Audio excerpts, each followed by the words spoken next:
I'm Tatiana from Angkasa Morning News, bringing you the latest news for today. Yesterday, Reuters published an interesting report on the recent months-long standoff between Indonesia and China over an oil rig planted in the maritime region claimed by both countries.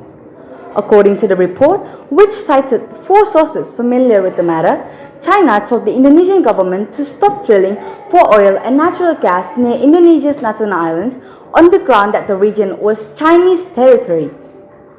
One of those cited was Muhammad Farhan, an Indonesian lawmaker who sits on the Parliament's National Security Committee, who claimed that Chinese diplomats sent a letter to Indonesia during the crisis ordering it to halt drilling at a temporary offshore rig. While Indonesia's foreign ministry was tight-lipped on the issue, the report cited 3 other people who confirmed the existence of the letter. 2 of them said China made repeated demands that Indonesia stop drilling in the area. Farhan told Reuters that Indonesia refused to comply. Our reply was very firm that we are not going to stop the drilling because it is our sovereign right, he said according to the report. China and Indonesia have a recent history of friction around the Natunas, where Indonesia's 200 nautical mile exclusive economic zone, or EEZ, a concept set out in the 1982 United Nations Conventions on the Law of the Sea, or UNCLOS, overlaps with the southernmost reaches of China's expensive 9-line maritime claim. The past 5 years have seen frequent incursions of Chinese fishing and maritime militia vessels into Indonesia's EEZ.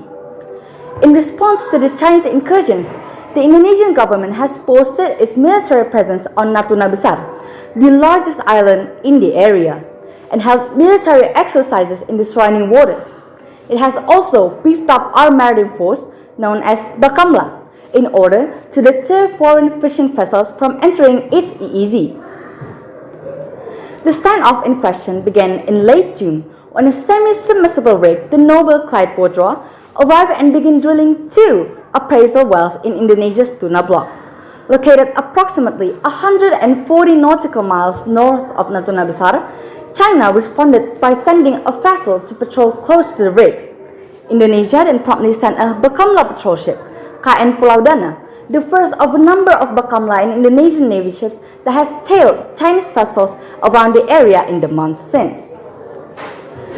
The move suggests that Chinese government is bent on pressing its sovereign claims in the far-flung reaches of South China Sea, even at risk of souring their relations with Southeast Asian partners and outside powers, including the United States, which are concerned about its growing assertiveness. Chinese policymakers may well judge that Indonesia is economically dependent enough on China that it can be worn down through incremental pressure tactics, and that it will acquire sooner or later to Beijing's demands.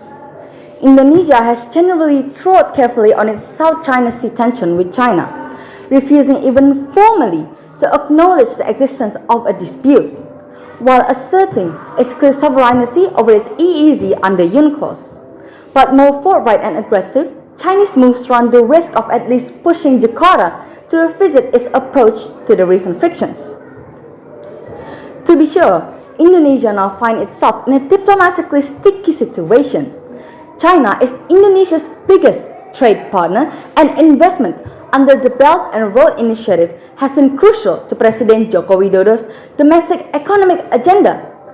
According to the Reuters report, the only reason that China's demand to Indonesia was kept under wraps until now is that Indonesian leaders hope to avoid unnecessary diplomatic friction with China.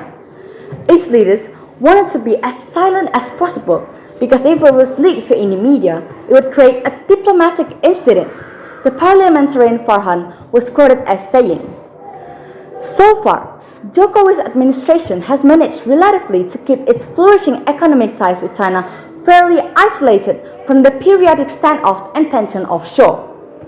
How much longer it can sustain the balancing act in the face of intensifying Chinese pressure remains to be seen." That's all the news for today. Check this out at Angkasa Morning News for the latest updates. I'm Tatiana. Thank you for watching and have a great day!